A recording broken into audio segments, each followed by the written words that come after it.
Vamos a continuar con la ponencia sobre seguridad y datos de salud a cargo de Mar de las Heras, que es la profesional, la persona que nos acompaña.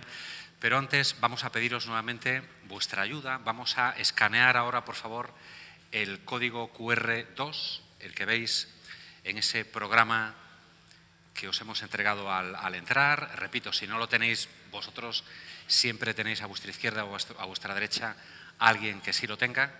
Y vamos a cumplimentar esas dos preguntas. Esta vez son únicamente dos preguntas, que encontrarán seguramente su respuesta en la intervención de Mar de las Heras. La primera que os saldrá es esta: ¿crees que los hospitales y centros de atención sanitaria están actualmente entre los principales objetivos de los cibercriminales? Esa es la primera pregunta.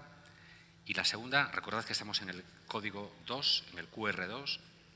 Segunda pregunta: con la información que tienes en la actualidad, estima cuántos incidentes de ciberseguridad en instituciones sanitarias se reportaron en España en 2022. ¿Cuántos incidentes de ciberseguridad en instituciones sanitarias se reportaron en España en 2022?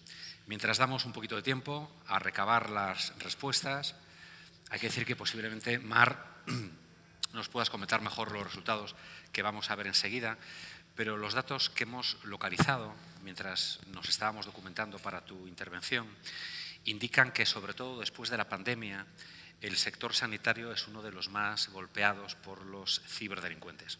Te lo estoy contando a ti, pero vamos, me lo puedes contar tú con muchísimo más detalle, ¿no? Según el INCIBE, que es el Instituto Nacional de Ciberseguridad, en el año 2022, muchas instituciones, no voy a decir la cifra porque está la gente opinando, ¿no? Ha sido cientos de instituciones, de organizaciones sanitarias, han reportado incidentes de seguridad. Sí podemos dar una pista, que es una cifra que supone un incremento de casi el 50%, el 48% con respecto al año anterior. Evidentemente, cuanto más se introduce la tecnología en la sanidad, somos más vulnerables, ¿no? No sé si Martiño ha sufrido algún ataque cibernético o no, y si las respuestas son las reales. Vamos a verla. Me encanta este momento, ¿no? Porque me siento como en Operación Triunfo o algo así. Yo, para la próxima convención, Elena, quiero más encuestas. ¿Crees que los hospitales y centros de atención sanitaria están actualmente entre los principales objetivos de los cibercriminales?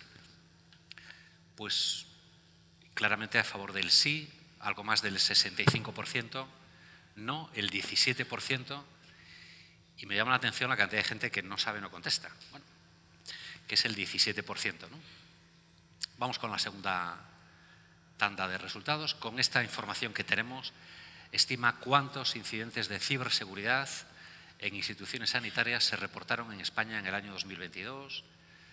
Vemos que el 31% piensan que son en torno a 300, el 22% en torno a 700, bueno, está la cosa entre 500, hay un porcentaje también de gente que cree que 50 o 100, bueno, eran unos, ahora podemos decirlo, ¿no? Unos 500, o sea que hay gente, el 11,43, que puede ser una o dos personas de aquí que ha acertado correctamente.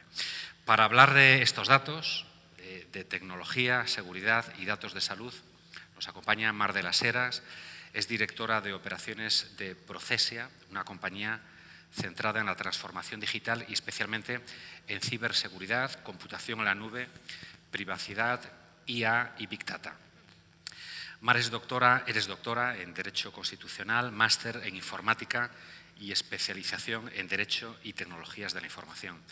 Has desarrollado tu carrera profesional en el ámbito jurídico, porque vienes de letras. ¿Puedo contar la historia de tu padre que me decías? Es que el padre dijo, hazte un máster ¿en qué? En inteligencia artificial, nuevas tecnologías, del mundo de las letras, ¿no?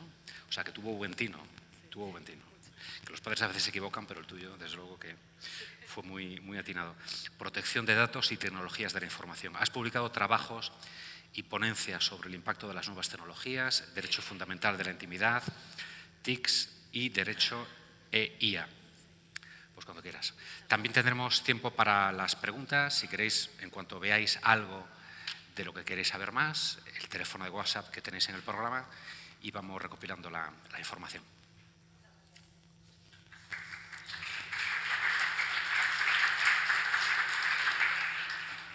Bueno, muchas gracias a todos. Buenas tardes. Agradecer, en primer lugar, a FENAES la posibilidad de estar aquí para hablar de este tema tan interesante y tan apasionante. Bueno, efectivamente, mi formación de base es jurídica, pero tuve la gran suerte de tener en mi vida una persona que supo guiarme en esos momentos tan delicados, ¿no? Y me orientó hacia el mundo de la tecnología y con bastante acierto, la verdad, porque desde que yo terminé la carrera al día de hoy han pasado ya muchos años y lo que he podido ver en todos estos años es que el incremento de la tecnología ha ido a más. Creo que estamos todos de acuerdo en que hoy por hoy estamos en un punto de no retorno, donde la tecnología ha llegado para quedarse en cualquiera de los ámbitos que estemos, da igual que sea sanidad, en el ámbito jurídico, en el ámbito económico, en el ámbito cultural. Es lo mismo, el estamento social en el que nos encontremos, la tecnología impera por su presencia, lo vemos todos los días, desde lo que es el perfil ciudadano más pequeñito, como son los niños, hasta el perfil más adulto, como son nuestros mayores.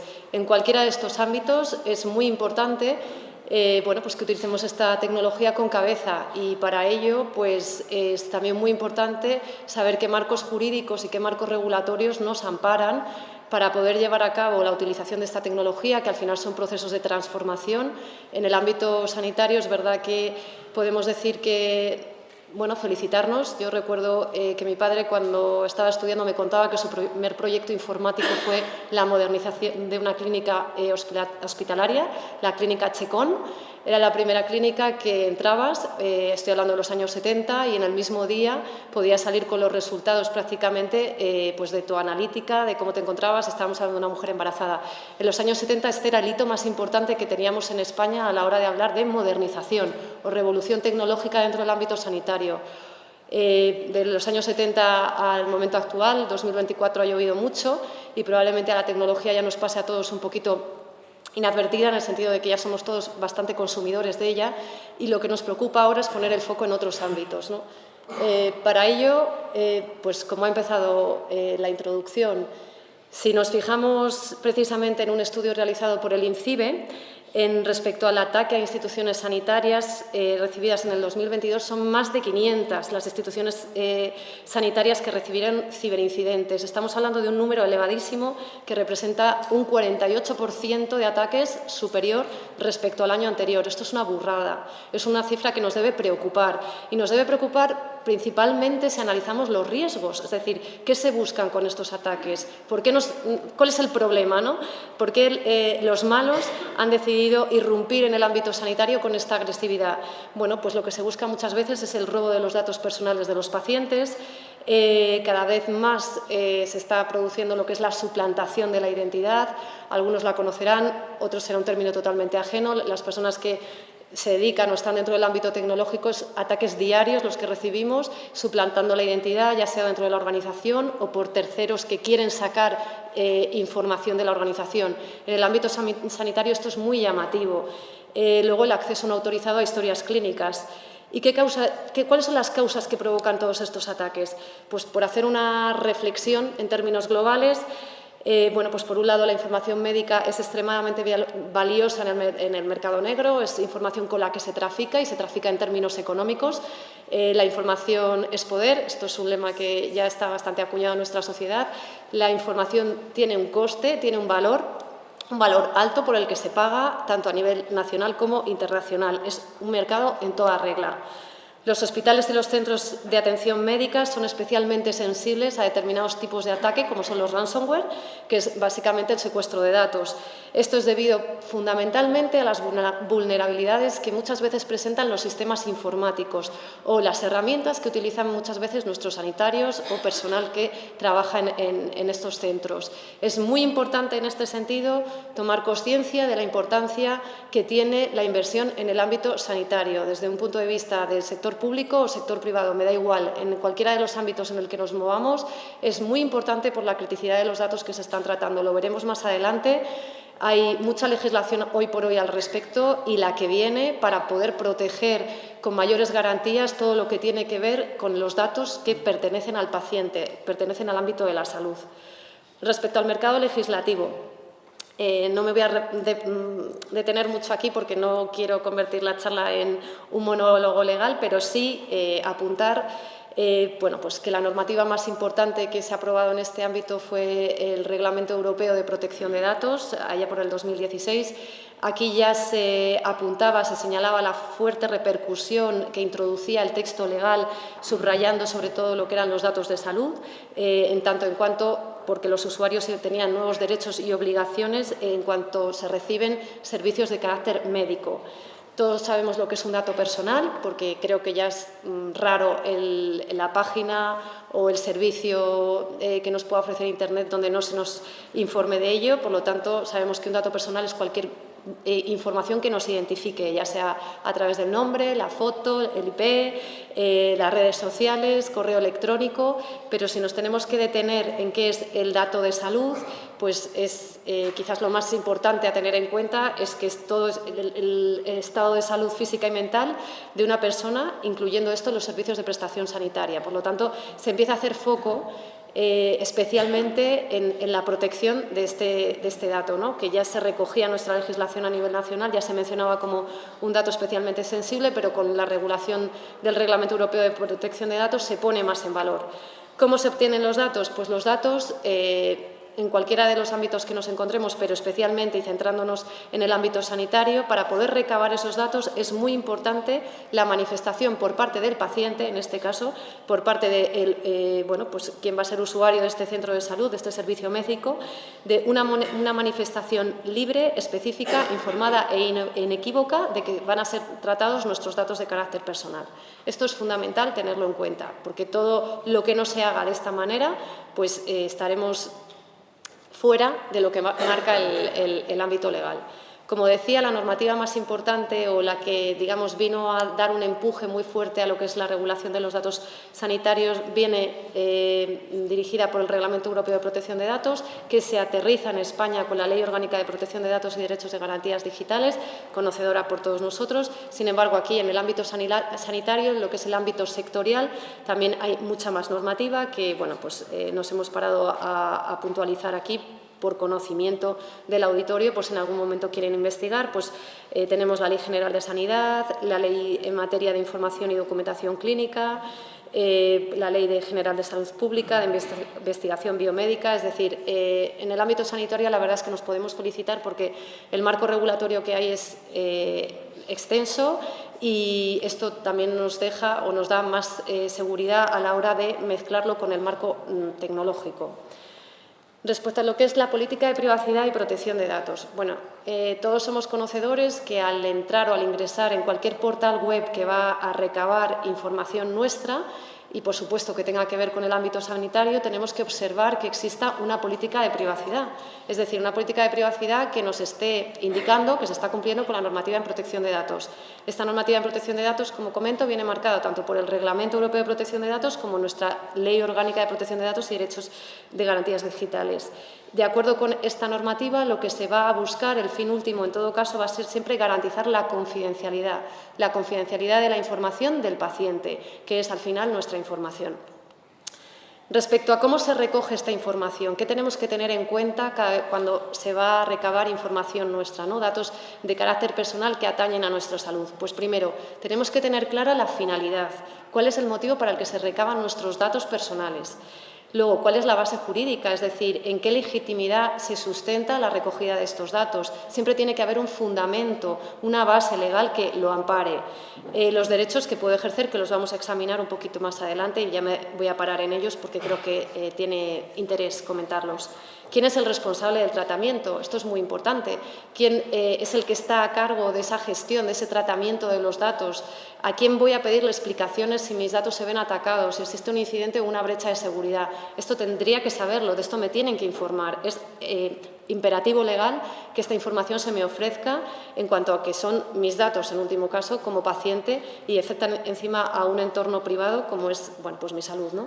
Y luego tiene que aparecer claramente identificado el contacto por parte de la organización, es decir, el delegado de protección de datos que establece la ley para que si yo en cualquier momento necesito dirigirme al organismo, comunicar cualquier tipo de incidente, duda y demás, tenga este canal habilitado por un experto que me tiene que dar respuesta, ¿no? Y sobre todo cuando estamos en datos de carácter tan sensible. Luego hay otro aspecto importante que tiene que tener el organismo, que es el RAT, que es el Registro de Actividad de Tratamiento, que lo que se hace con este tipo de registro es el mantener un registro detallado de todas las actividades que se lleva a cabo por parte del organismo. Es decir, al final los datos de carácter personal dentro de una organización se tratan en diferentes áreas. Es decir, tenemos pues, por el Departamento de Recursos Humanos, el Departamento de Investigación, en el departamento más operativo, pues, que en un ámbito sanitario tiene que ver a lo mejor con el día a día de los pacientes. Todo eso se tiene que recoger en un documento que es el RAT y ahí tiene que estar la información concisa y actualizada siempre, porque esa es la foto, la manera que tiene la organización de coger un pulso a cómo se encuentra dentro de sus diferentes áreas respecto al tratamiento de datos. Periodos de conservación. ¿Cuánto tiempo pueden estar mis datos de salud almacenados por el organismo? La ley establece que es un periodo de 5 años. Sin embargo, hay una serie de supuestos en donde la información se puede conservar indefinidamente y, bueno, básicamente son 2, cuando existan razones epidemiológicas de investigación u organización y funcionamiento del Sistema Nacional de Salud o a efectos judiciales, es decir, aquellos casos en los que se encuentren en un proceso de investigación judicial. Bueno, en ambos casos uno obedece quizás a un estamento social o se puede representar o derivar más a una petición de poder en este sentido y la otra tiene una base jurídica. En ambos casos siempre se trata de evitar, en la medida de lo posible, conservar la información de las personas afectadas. Se trata de disociar el dato en la medida de lo que se pueda, pues para evitar precisamente esos incidentes o brechas de seguridad que pueden tener al final una repercusión social importante y, bueno, pues con efectos, como todos conocemos, de cara a la opinión pública. Respecto a los ejercicios de derechos, es decir, yo como paciente que estoy dando mis datos de carácter personal en el ámbito sanitario, efectivamente para una finalidad, que es un tratamiento, del que sea, que puede ser corto o indefinido en el tiempo. ¿Qué derechos me asisten? Pues por un lado está el derecho de acceso. Esto es cuando queremos conocer si el responsable del tratamiento, que en este caso podría ser el centro sanitario, está tratando o no nuestros datos y en este caso, si cuando está realizando ese tratamiento y yo ejerzo este derecho, ¿qué información tengo derecho a saber, ¿no? Pues en virtud de este derecho, el organismo a mí me tendría que facilitar una copia de los datos que son objeto de tratamiento para asegurarme que se están tratando los datos que he dado a estos fines únicos y exclusivos y no otros. Los fines del tratamiento, de los que he tenido que ser informada previamente, cuando hemos visto en qué se basaba, la vía por la que yo estaba dando mis datos personales. En ese repaso de pasos, pues ahí tendrían que estar los fines del tratamiento detallados, la categoría de datos personales que se están tratando en este ámbito o por este organismo, los destinatarios de mis datos personales, si es que esos datos se van a transferir a terceras entidades, y ya no hablamos si se van a transferir a países terceros, el plazo previsto de conservación de los datos, o si no es posible, los criterios utilizados para determinar ese plazo. Ya hemos visto la exigencia que marca la ley en este ámbito. Pues la existencia también de solicitar al responsable la rectificación, supresión y limitación del tratamiento de los datos o incluso la oposición cuando corresponda, porque ahora vamos a ver que hay en determinadas situaciones en las que, bueno, pues por mucho que queramos no procede. El derecho a presentar una reclamación ante la autoridad de control y, bueno, pues cuando los datos no se hayan obtenido directamente de mí como paciente que está dando esos datos personales y cualquier información disponible sobre el origen de mis datos. Es decir, cuando yo ejercito el derecho de acceso, el organismo, el centro sanitario, está obligado a darme toda esta información que está aquí detallada.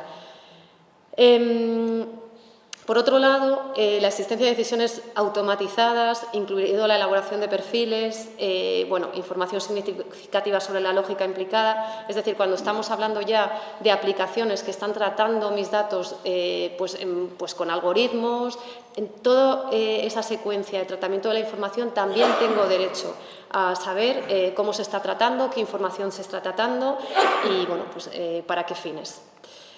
Limitación, el derecho de limitación. Bueno, este es un nuevo derecho que consiste precisamente en obtener esa limitación en el tratamiento de los datos personales. Es decir, yo como propietario de los datos tengo derecho a limitar esa información que he dado en un momento dado, pues para fines de, que correspondan dentro del ejercicio de la clínica o la entidad sanitaria correspondiente. Si bien este ejercicio presenta a su vez otras dos vertientes que están relacionadas con la supresión de mis datos, ¿no? Una es cuando se impugna la exactitud de mis datos personales, pues durante un plazo que se verifique por el responsable del tratamiento, es decir, pues que haya una modificación ahí, bien porque no se hayan dado correctamente en un momento dado, porque los haya dado un tercero porque yo en ese momento no podía, esa impugnación, ¿no? O cuando te hayas opuesto al tratamiento de tus datos personales, que el responsable, digamos que realiza en base a un interés legítimo o por un interés público, y mientras que él verifica si estos motivos prevalecen o no, yo tengo derecho, ¿no?, a esa limitación que puede derivar esa suspensión del tratamiento de datos. Por otro lado, yo podría también solicitar al responsable de la información lo que es la conservación de los datos, ¿vale? Pues en este caso puedo solicitar esta medida pues cuando el tratamiento sea ilícito y nos hemos opuesto a la supresión de nuestros datos y en su lugar lo que se está solicitando es la limitación del uso de estos datos, ¿no? Y luego, por otro lado, cuando el responsable ya no necesite los datos personales, para los fines del tratamiento, pero el interesado sí que tenga algún tipo de motivo o pues interés en sí en que se conserven este tipo de datos. Luego está el derecho de rectificación. En este caso, la propia palabra lo dice, ¿no? Es mi propio derecho a obtener la rectificación de mis datos personales, bien porque sean inexactos, pues bien porque se haya producido alguna equivocación a la hora de darlos. Pues teniendo en cuenta que los fines del tratamiento tienen en este derecho que se contemplen de datos pues sean incompletos o, para ejercer este derecho muchas veces lo podemos hacer mediante una declaración adicional, ¿no? O un cumplimiento pues de algún tipo de formulario que el organismo cuente con ello para poder complementar la información. Luego, la portabilidad de los datos. La portabilidad de los datos, normalmente nos estamos refiriendo al cambiar o dirigir nuestros datos de una entidad a otra. Normalmente esto se hace ya también de una manera automatizada. En este caso, nosotros tendríamos que recibir nuestros datos personales en un formato estructurado, de uso común, con una lectura mecánica interoperable, es decir, que no esté cifrada, a la que yo pueda tener acceso, que sea legible para la tercera entidad donde van a ir a recabar mis datos y poderlos transmitir a otros responsables siempre que el tratamiento esté legitimado en la base del consentimiento o marcado por la ejecución de un contrato en términos generales, ¿no? Entonces, en este caso quizás en el ámbito sanitario sea un derecho que aplique poco y que esté bastante relacionado con lo que son procesos de transformación digital, pero es interesante también conocerlo. Luego está el derecho de supresión, también digamos que es la propia palabra bastante lógica, ¿no? Este derecho de supresión se puede ejercer ante la persona responsable, el delegado de protección de datos que haya nombrado el organismo o la entidad sanitaria. Y yo puedo pedir este derecho de supresión si mis datos ya no son necesarios en relación con los fines por los que fueron recogidos o tratados en un momento dado, si el tratamiento se ha basado en el consentimiento que presté al responsable y este se retira, al final y ya no hay una base legítima que lo sustente, yo puedo pedir esse derecho a suprimirlo en cualquier momento.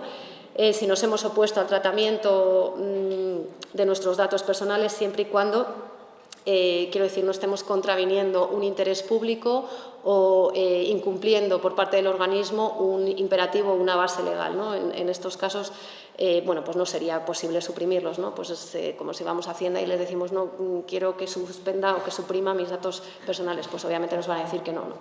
Y luego también puedo pedir esa supresión de mis datos cuando estamos en el ámbito de la mercadotecnia o estamos viendo que nuestros datos van a ser utilizados para fines, en cualquier caso, en que nunca hemos dado el consentimiento. Bueno, obviamente si nuestros datos han sido tratados ilícitamente, bueno, también si deben suprimirse por el cumplimiento de una obligación establecida en función de lo que establezca el derecho, o si se han obtenido en relación con la oferta de servicios que establece la Sociedad de la Información, la ley, el artículo 8, apartado 1, que tiene que ver con los datos de los menores.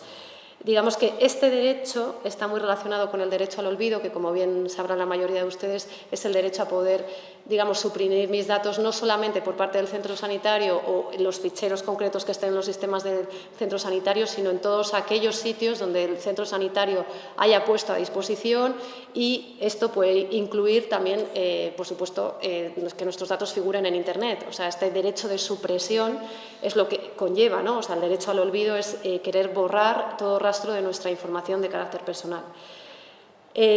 Aquí me voy a parar un momento porque, si bien estamos mencionando los derechos que nos asiste, a los que nos asiste la ley respecto a o como titulares de datos personales, también es importante que hagamos la reflexión y que seamos conscientes que de nada nos sirve exigir a los organismos o al centro sanitario, porque estamos ahora en este ámbito, si luego nosotros llegamos a casa, nos conectamos a las redes sociales y somos los primeros que publicamos nuestra información. Hay que ser coherentes en este sentido. Es decir, nosotros tenemos el derecho de pedir que todos estos derechos, limitación, acceso, rectificación, supresión, oposición, pero claro, si los va a borrar el centro sanitario, pero yo los voy a publicar en mis redes sociales, creo que no estamos haciendo nada. Y ya no es que sea responsabilidad del centro sanitario, es que somos responsables nosotros de la información que publicamos. Este mensaje lo lanzo pues porque muchas veces creo que no somos conscientes cuando estamos subiendo información que afecta a nuestra privacidad, y mucho menos cuando esa privacidad afecta al ámbito sanitario, de que esta información que subimos gratuitamente, por la que no se nos pide nada más que crear una cuenta de correo con un usuario y una contraseña, muchas veces lo que hace es mover motores de información con millones de datos, en virtud de los cuales se hacen perfiles personales. Estos perfiles personales, que pues ya lo hemos comentado en algún foro anteriormente, la respuesta muchas veces es, ¿y qué más da? A mí que vean mi información, es que no, pues ¿quién soy yo? No me preocupa, pues si quiero la publico.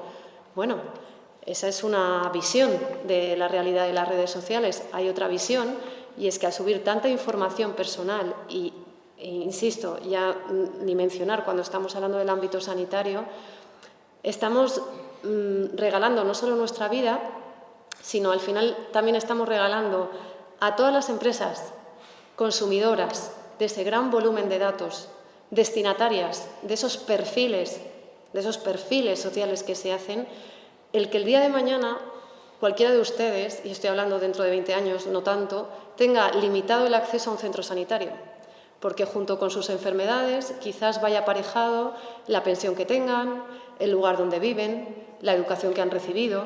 Esto que no se cuenta en ningún sitio, que no aparece en ninguna política de privacidad de ninguna red social, es muy importante que lo tengan en la cabeza.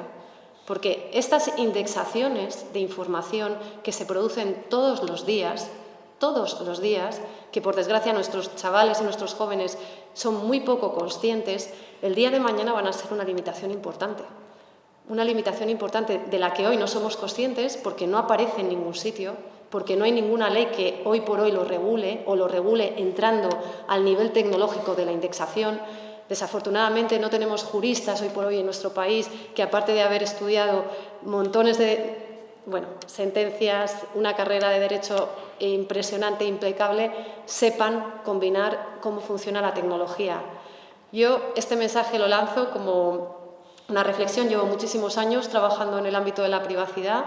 En mi casa y mi ambiente más cercano me dice que soy una talibana de la privacidad, pero yo únicamente pongo este acento porque hay mucha información nuestra corriendo todos los días, dada por nosotros, no por terceros, dada por nosotros mismos, que afecta a nuestra privacidad, sobre la que no estamos observando las consecuencias que esto va a tener en un futuro no tan lejano.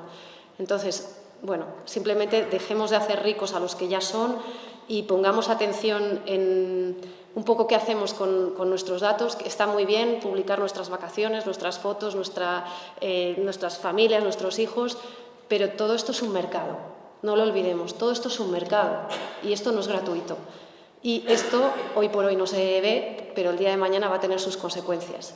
Entonces, simplemente he querido hacer esta reflexión pues para poner el acento en lo que no depende de terceros, sino que depende de nuestra voluntad únicamente.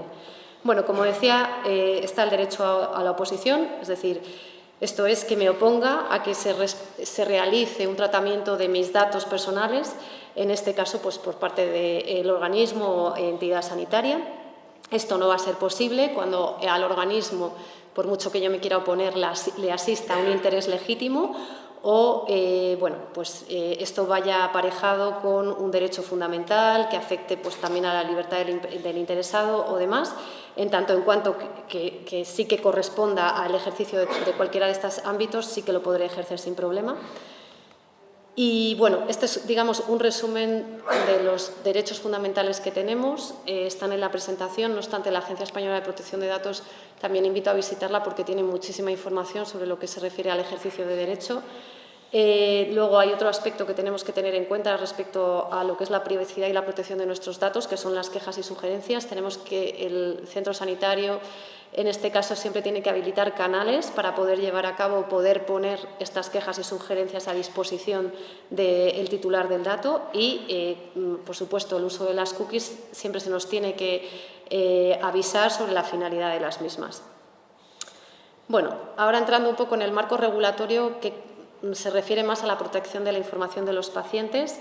Aquí hay una ley muy importante, que es la Ley 41/2002, que se refiere a lo que es la autonomía del paciente, sus derechos y obligaciones en el ámbito de lo que es la información y documentación clínica. Es una ley muy interesante pues, porque afecta precisamente o regula ámbitos concretos de los que estamos hablando, ¿no? Como por ejemplo este derecho a la información o el derecho a la intimidad. Algunas de las definiciones que establece esta ley, que es interesante conocer, pues que es la documentación clínica, pues va a ser pues ese soporte, ¿no? Que va a contener cualquier tipo de información o conjunto de datos que tienen que ver con pues datos de carácter asistencial, de salud, sanitario. La historia clínica sería ese contenedor, ese conjunto de documentos que se refiere precisamente al tratamiento de nuestros datos, ya sea pues, de diferentes maneras, ¿no? O sea, desde pues, un informe médico hasta una radiografía, lo que sea necesario. Y luego la información clínica como tal, que es todo dato, cualquiera que sea su forma, clase o tipo, que tiene que ver con el ámbito o que afecta al ámbito sanitario, que representa a una persona en el ámbito de la salud. El titular del derecho a la información asistencial, pues este va a ser siempre el paciente. También podrán ser informadas las personas vinculadas a él por razones familiares o de hecho, pero siempre que se dé ese consentimiento expreso o tácito por parte del paciente. El derecho a la intimidad, bueno, pues aquí es importante, ya lo hemos repetido anteriormente, el carácter confidencial de nuestros datos de salud. Esto es importante tenerlo en cuenta no solamente como pacientes, sino también como entidades que gestionamos o gestionan los datos de carácter personal referidos al ámbito sanitario. La reserva de vida, que debe haber siempre cuando la persona que elabora o tenga acceso a la información y la documentación clínica, pues trate toda esta información, ¿no? Lo que es la definición y archivo de la historia clínica, siempre toda la información que tiene que ver con los datos de salud de un paciente, ya sea en soporte audiovisual, papel, informático, siempre tiene que llevar aparejadas las correspondientes medidas de seguridad, siempre se tienen que garantizar para evitar precisamente esos 500 incidentes que hemos visto al principio.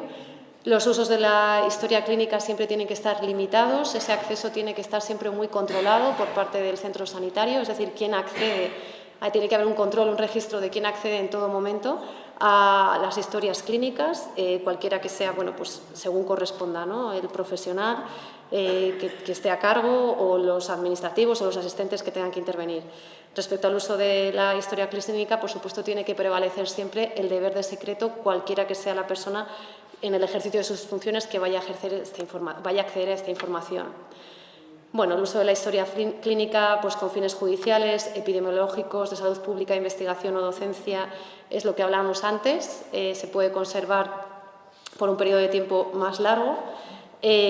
Por otro lado, pues, tanto el personal que está dentro del ámbito de la administración y la gestión de los centros sanitarios podrá acceder a la historia clínica relacionada en el ejercicio de sus propias funciones. Y bueno, pues el uso de la historia clínica pues también tiene que estar acreditado pues por funciones de inspección, evaluación, acreditación y planificación. Siempre tiene, en definitiva, estar controlado quién está accediendo a esa información. Siempre esos sistemas tendrían que estar auditados para que no se esté colando quien no debe, precisamente para evitar estos ataques o incidentes de seguridad. Comentábamos antes que la conservación de la documentación clínica se extiende por un periodo de 5 años, que es lo que marca la ley, salvo las excepciones que hemos visto. La conservación de la documentación clínica siempre tiene que estar bajo la dirección del centro sanitario y el responsable, en todo caso, de custodiar debidamente nuestros datos de salud en este ámbito va a ser el centro sanitario.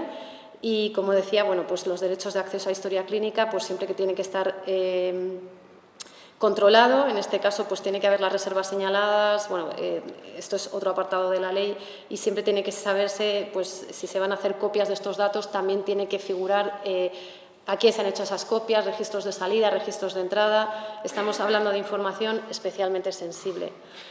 Por otra parte, la Agencia Española de Protección de Datos, bueno, aquí hemos traído algunos ejemplos, pues precisamente de accesos indebidos a historias clínicas. Bueno, son ejemplos prácticos que están pasando en la realidad todos los días. Bueno, pues el primer caso es en consecuencia de acceso a una historia clínica, donde el reclamante por parte de una enfermera que no tenía legitimización para ello accedió a la historia clínica. Esto se pudo demostrar por un certificado emitido por el Servicio de Salud, es decir, hubo un registro de que esta enfermera accedía mediante este certificado. Por lo tanto, cuando se envió al juzgado de instrucción que se tramitaba la querella por revelación de secretos, se pudo demostrar, se pudo comprobar que ese acceso por parte de la enfermera había sido ilícito y se sancionó al Servicio de Salud por entender que no se habían aplicado las medidas de seguridad suficientes y que por ello se había producido una vulneración de la confidencialidad de los datos. Por supuesto, luego el centro de salud tiene el derecho de ir contra el profesional que no ha actuado de manera diligente ni garantista. Otro de los casos que hemos traído, pues una señora denunciaba a su exmarido, que no era su médico, sí que era un profesional de la medicina, pero no el suyo particularmente, por un gran número de accesos indebidos a su historial clínico. Se constató que la historia clínica de la reclamante se había accedida en más de 609 ocasiones y se pudo demostrar que de esas 609 ocasiones, 496 veces los accesos habían sido realizados por su exmarido. De nuevo, se sancionó al Servicio de Salud, donde trabajaba el exmarido, al determinar que no tenía las medidas de seguridad adecuadas y no detectar el número de accesos desproporcionados. Como veis, la responsabilidad en ambos casos se cargó contra el centro sanitario. Como decía, el centro sanitario luego puede pedir consecuencias contra los profesionales que han ido o que han vulnerado al final el ejercicio de sus funciones, pero en primer término el responsable como tal de observar o de cumplir con las medidas de seguridad adecuadas y oportunas siempre va a ser el centro sanitario. Es verdad que existen tres escenarios respecto a quién es el responsable del tratamiento. Aquí hemos enumerado 3 supuestos. El primer supuesto es el profesional sanitario como responsable, es decir, este es el profesional que, lleva todo el peso de la actividad médica y lo que hace es alquilar un local para poder desarrollar su actividad profesional. En este caso, si hubiera una fuga de información, obviamente la responsabilidad sería del profesional médico, en nombre del cual se ha montado el centro médico, se ha hecho el alquiler en el sitio correspondiente. Luego, el segundo supuesto, que es el más común, es que la responsabilidad sea del centro sanitario. Esto es lo habitual, es decir, normalmente es quien asume este papel de responsable de la información titular. Y luego el tercer supuesto sería una relación mixta en donde la responsabilidad esté asumida entre el centro sanitario y el responsable, el médico o el profesional o el especialista que esté impartiendo o dando sus servicios dentro de este centro médico, ¿no? Esto habría que analizar en cualquier caso la relación contractual que rige según el supuesto, pero estos son como los 3 tipos de responsabilidades que nos podemos encontrar cuando se producen vulneraciones de datos de salud por parte de entidades o, ya hemos visto, otro tipo de profesionales. Luego hay otros casos sobre la responsabilidad del tratamiento, que también es muy interesante lo que recoge en este sentido la Agencia Española de Protección de Datos. Aquí hemos traído otros 2 supuestos. Bueno, pues en el caso donde los pacientes son de un centro sanitario, el profesional sanitario es un empleado de la clínica en el hospital y como responsable del tratamiento quien tiene encomendadas todas las obligaciones en materia de protección de datos. Por ello será el encargado de suministrar las instrucciones a sus empleados de cómo actuar con la historia clínica, el cumplimiento de los mismos, la determinación de las medidas de seguridad. Este es el supuesto que comentábamos, donde el profesional sanitario está alquilando un local, un sitio, para ejercer su actividad médica. Bueno, pues como siempre tendrá personal a cargo, él es el encargado o es el responsable de instruir a todas las personas que trabajen con él y de, bueno, pues velar por, digamos, disponer de las medidas de seguridad adecuadas en todos sus sistemas y en el centro de salud. Por otro lado, pues, otro caso sobre la responsabilidad del tratamiento, pues en este caso es la hija de un paciente fallecido en una residencia que solicita la supresión de un informe que consta la historia clínica de su padre y le contestan que no puede proceder a dicha supresión al no haber transcurrido esos 5 años. Bueno, como podéis observar, son muchos los casos que se ven todos los días respecto a denuncias, dudas, incidentes que tienen que ver con el tratamiento de datos personales y bueno, los datos, concretamente los datos de salud y lo que lleva aparejado el uso de la tecnología, ¿no? Entonces, es un tema en el que debemos observar especial vigilancia, sobre todo pues, por este supuesto que me imagino que todos conoceréis, que es el ataque al Hospital Clínic de Barcelona. Este ataque se produjo en marzo del 2023, es decir, hace muy poquito, bueno, un año escasamente. El ataque tuvo lugar a principios de marzo, como sabéis, afectó a los servicios de laboratorio, farmacia y urgencias. Los responsables del hospital tardaron semanas en volver a restablecer todos los servicios informáticos. Estamos hablando de semanas, que son muchos días y que son muchas horas. Desde un primer momento aseguraron que no pagarían por el secuestro de estos datos, bueno, porque en cualquier caso no deja de ser bueno, pues una explotación, no deja de ser, bueno, cuando uno sufre un ataque de estas características, lo primero que tiene que hacer es denunciarlo a la policía. O sea, esto sí o sí, esto ya como recomendación, que nadie, si tiene negocio propio en cualquier otro ámbito que no sea sanitario y sufre un ataque de estas características, se le ocurra pagar nada, ningún tipo de rescate. Esto hay que denunciarlo, porque dentro de lo que es Interior, el Ministerio del Interior, ya hay unidades especializadas, ya hay cuerpos policiales especializados que se dedican a esto, a la investigación de este tipo de ataques y de este tipo de criminalidad. Por lo tanto, siempre hay que denunciar. Lo primero es denunciar. Concretamente, el ransomware es un tipo de ataque muy infeccioso y además que tiene pues, mala baba en el sentido de que lo que hace es cifrar los archivos y, por tanto, restringir el acceso a la información. ¿Qué hace esto? Pues esto lo que produce es una parálisis en el funcionamiento del organismo. Se produjo en el Clínic de Barcelona, también se produjo en el SEPE, no sé si lo recuerdan, el Servicio de Empleo Público Estatal español. Estuvo parado también un periodo de tiempo importante y esto también tuvo sus consecuencias, pues porque no se podían dar subsidios por desempleo y una serie de consecuencias para la ciudadanía que no se, quiero decir, se trataron con, bueno, pues con determinada confidencialidad.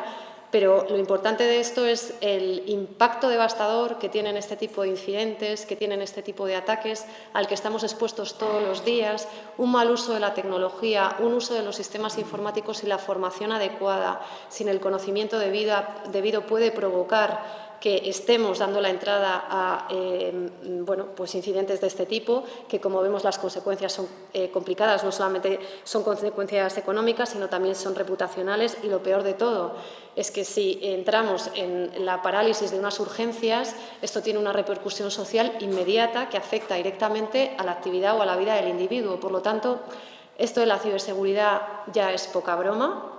Esto de la ciberseguridad, cuando estamos hablando de organismos como son los centros de salud, donde se está tratando información tan crítica, tan especialmente sensible, tiene que ser observado con las debidas diligencias. Se tiene que hacer una inversión económica proporcional al tipo de información que se trata. La inversión no solamente es inversión técnica, o sea, en formar a gente técnica. Yo esto no me cansaré de decirlo, cualquiera que sea el foro. Hoy por hoy la ciberseguridad no solamente es un tema de técnicos, es un tema que nos afecta a todos.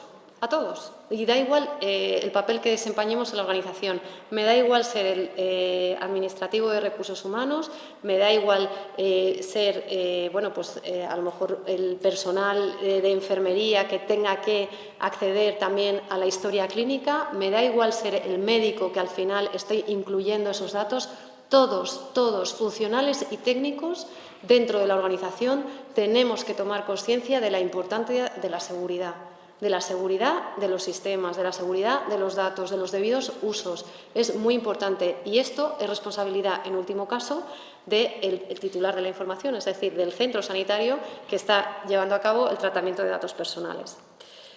Bueno, por último, quiero mencionar una normativa en materia de ciberseguridad que actualmente se está haciendo la transposición al ámbito nacional. Es la directiva NIS2, es una directiva aprobada dentro del marco comunitario.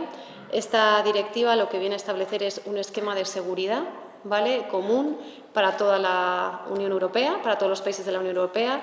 Y, bueno, pues dentro del ámbito nacional, en España, tenemos diferentes esquemas y ahora mismo se está debatiendo, ¿no?, cómo va a quedar este esquema de seguridad nacional que va a impactar en muchos ámbitos. Sectores a los que afecta: energía, banca, infraestructuras de mercados financieros, sector sanitario, transporte, infraestructura digital, aguas. Por lo tanto, vemos que pone especial hincapié en lo que es el ámbito sanitario, más que nada porque se centra también en la protección de los datos del paciente. Bueno, aquí lo que viene a decir es que es importante evitar, en cualquier caso, dentro del sector salud, una violación que pueda comprometer la información confidencial. De esto venimos hablando todo este rato. Para ello, la NIS2 lo que hace es invitar a los centros sanitarios, que al final son los encargados de comprar los sistemas, diseñarlos, desarrollarlos e implementarlos, a llevar a cabo los análisis de riesgos correspondientes, a llevar a cabo las notificaciones de incidentes y, sobre todo, a aplicar la legislación en materia de protección de datos para que toda esta información al final no sufra mayor vulnerabilidades y no esté expuesta a los incidentes que estamos viendo todos los días que amenazan a este sector. Respecto a las medidas que establece o que trae la NIS para esta gestión de riesgos de ciberseguridad, bueno, pues tendríamos la gestión de riesgos y lo que es la política de seguridad, es decir, que dentro del organismo haya una definición de roles, de responsabilidades, que haya una postura de ciberseguridad. Esto tendría que ver más con lo que es a lo mejor la estructura de un hospital, ¿no? Estas figuras tienen que estar claramente definidas, que haya una detección, una notificación y una respuesta en el caso de incidentes. Es muy importante que haya protocolos para poder llevar a cabo estas prácticas, que haya una continuidad de negocio, en el sentido que haya desarrollo de planes, definición de una hoja de ruta de cómo se va a llevar a cabo la implantación de esa seguridad. La seguridad en la cadena de suministro. La cadena de suministro son los proveedores que trabajan para los hospitales. Me da igual que sean proveedores del ámbito tecnológico, del ámbito sanitario, todo aquel que vaya a acceder a la información que se recoge dentro de los sistemas y que tiene que ver con los datos de carácter personal, tiene que cumplir con unas medidas de seguridad que en cualquier caso tiene que establecer el responsable de la información, que en este caso es el centro sanitario. Luego estaría la adquisición, desarrollo y mantenimiento de sistemas y redes. Bueno, pues esto es el adquirir todas aquellas herramientas necesarias para que nuestros sistemas dentro del ámbito sanitario sean seguros. Medir la eficiencia de las medidas que estamos implementando, bueno, a través de diferentes métodos. Concienciación y formación, creo que en esto he insistido bastante. Llevar a cabo procesos de cifrado.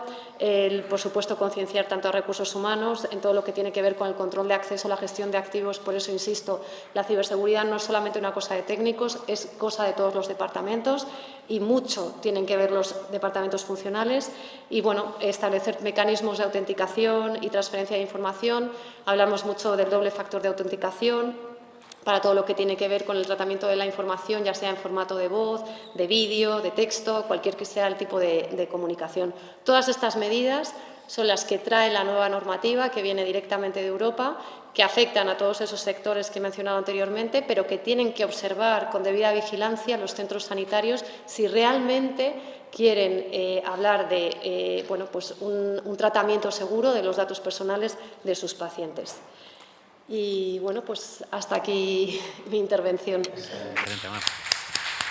Ven si quieres para aquí para contestar muy rápidamente a varias preguntas que tenemos aquí. Te pido brevedad, rapidez, porque tenemos varias y si queda alguna sin resolver, seguro que a través de Procesia te podemos localizar. La primera es, del 1 al 10, ¿cuál es el grado de implicación de la sanidad pública española en la protección de datos del paciente? Del 1 al 10. Bueno, nosotros no trabajamos particularmente con centros sanitarios, pero bueno, sí que somos conscientes que el esfuerzo que se está realizando en este ámbito es cada vez mayor. Nosotros somos una empresa colaboradora, por ejemplo, del Centro Criptológico Nacional, del CNI. Este organismo está encargado ahora mismo de impulsar todo lo que es la estrategia de ciberseguridad a nivel nacional, y los principales organismos receptores de implantar esta estrategia precisamente es el ámbito sanitario. No se ha mojado con la nota, ¿eh? Un 6,5. Interpreto yo.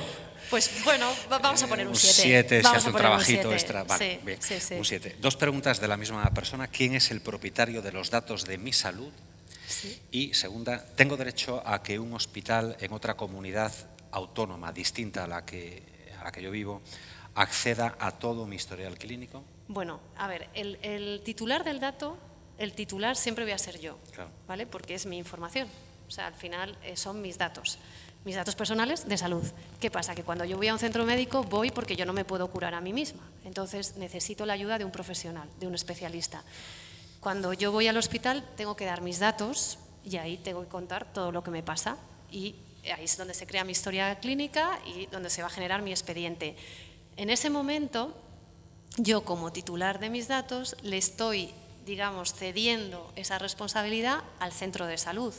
Bueno, hemos visto antes 3 supuestos. Puede ser el centro de salud, en el caso de que sea una clínica privada y es el profesional el que ha montado la clínica, será él el responsable, y hay un tercer supuesto que es mixto, ¿no? Que es un centro de salud con un especialista que se trabaje en esa modalidad. En cualquier caso, lo más común es que sea el centro de salud, ¿vale? Eso contestando a la primera pregunta. Y al centro de salud es donde yo puedo invocar mis derechos, todos los derechos que hemos repasado antes. Respecto a si este centro de salud puede ceder mis datos a terceros centros de salud, lo hemos dicho antes, yo cuando voy a dar mis datos me tienen que informar de la finalidad para la que se recaban mis datos, y eso implica saber si va a haber cesiones o transferencias a terceros. Es decir, yo puedo estar haciéndome un tratamiento en Madrid y a lo mejor por motivos personales me tengo que desplazar a Barcelona, por lo tanto mi historial clínica tiene que pasar del centro de Madrid a Barcelona. Obviamente, o bien lo transfiero yo, o bien si hay un acuerdo entre centros, yo estoy dando el consentimiento para que se produzca esa transferencia. Más allá de eso, cualquier tipo de transferencia tengo que ser informado para saber cómo se están tratando mis datos. Y en cualquier momento también poder ejercitar ese derecho de acceso, ¿no? Si tengo dudas. Perfecto. ¿Es posible combinar la protección de datos con lo que se comentaba en la sesión anterior, de compartir esos datos para investigación y mejorar la inteligencia artificial? Sí, es posible, y este es un tema muy interesante. Comentábamos al principio de la charla. Pasa con la tecnología, o vemos con la tecnología todos los días, que va mucho más rápido que lo que es la mentalidad, vamos a decir, de la sociedad, ¿no? Por decirlo de alguna manera. Es decir, hoy por hoy ya estamos hablando de tecnologías disruptivas que nos permiten, por ejemplo, en el ámbito de la justicia, que nos planteemos que la sentencia no la tenga por qué poner un juez. O sea, que sea, no voy a decir un chatbot, ¿vale? Porque me parece un poco excesivo, pero sí se están desarrollando ya sistemas que ayudan a pensar al juez, que prácticamente le dan una sentencia que él tiene que firmar. Por lo tanto, ¿cómo no va a ocurrir esto en el ámbito sanitario? ¿Qué problema hay aquí? El problema que nos encontramos es lo que comentaba antes con las redes sociales, ¿no? Con el uso que hacemos nosotros mismos de los datos, que tenemos que tener muy claro y en todo momento que esos datos que estamos cediendo para la inteligencia artificial se están utilizando única y exclusivamente para esos fines. Mucho mejor si los datos están disociados. He oído en la ponencia anterior que una de las compañeras decía que eso podía ser una limitación. Ya, pero es que también hay otro ámbito que es el de nuestra privacidad. Y si nosotros no tenemos claro si esos datos luego se están indexando con otros sistemas, al final lo que nos vamos a encontrar es un perfilado de nosotros mismos. y de nuestros datos de salud. Y como decía antes, esto tiene consecuencias. Es que esto no es gratuito. Es que aquí nadie regala nada, por muy fácil que se vea todo. Entonces, bueno, sí, pero con limitaciones. Excelente. 2 preguntas más y terminamos. La primera, ¿qué pasa con la regulación de los datos médicos que tienen Apple y Android? Nos aclaran que se refiere a las aplicaciones de salud que tenemos más o menos todos en los móviles, ¿no? Bueno, es que Apple y Android, es que aquí hay un problema también, ¿no? Y es el marco regulatorio con el que juega cada país. Como bien saben, en el mercado anglosajón, concretamente en el ámbito americano, no existe regulación en materia de protección de datos. Es una regulación exenta totalmente y no interesa. No interesa porque, claro, entonces este tipo de tecnológicas no podrían hacer el negocio que hacen a diario. Por lo tanto, la mala en este escenario es Europa, ¿no? O sea, la que siempre está un poco empujando en este sentido es Europa. Entonces, ¿qué pasa? Que cuando nos estamos metiendo en aplicaciones de este tipo, claro, los límites legales son complicados. Es verdad que el reglamento europeo dice que todo operador que actúe dentro del marco de la Unión Europea tiene que cumplir con la normativa en materia de protección de datos, pero bueno, esto cuando bajamos a la realidad de las cosas no se cumple, no siempre se cumple. Y la última, Mar, ¿se puede limitar el acceso por ley a empresas privadas del sector sanitario a los historiales de pacientes o personas que no están adscritos a ella? A ver, es que partimos del consentimiento, es que aquí el consentimiento es fundamental. O sea, mis datos se han dado para una finalidad y además tienen un periodo de conservación que hemos visto, son 5 años. Todo lo que exceda de ahí, mucho cuidado, porque si yo no he dado el consentimiento para que mi información sea cedida a terceros y menos para hacer negocio, es que ya estamos en un ilícito, ya estamos en un hecho completamente denunciable. Entonces, por eso el derecho de acceso, por ejemplo, es un derecho que de vez en cuando, que no es por tocar las narices, pero no está mal pedir. Pues para saber qué se está haciendo con nuestros datos, para que nos saquen todo el historial, ¿no? Si la información se está transfiriendo a otras finalidades de las que yo no di el consentimiento, en fin. Es para pensárselo. Entra un poco de yuyu, después de lo que nos has dicho. Ya sabéis que mañana reanudamos esta primera convención nacional a partir de las 9:30 de la mañana con la mesa Acceso a la Innovación Terapéutica que va a moderar el jefe de sección de salud de El Confidencial, Fran Sánchez Becerril. Hablando de periodismo, has dejado muchos titulares, yo he notado algunos. Esto de la ciberseguridad es poca broma.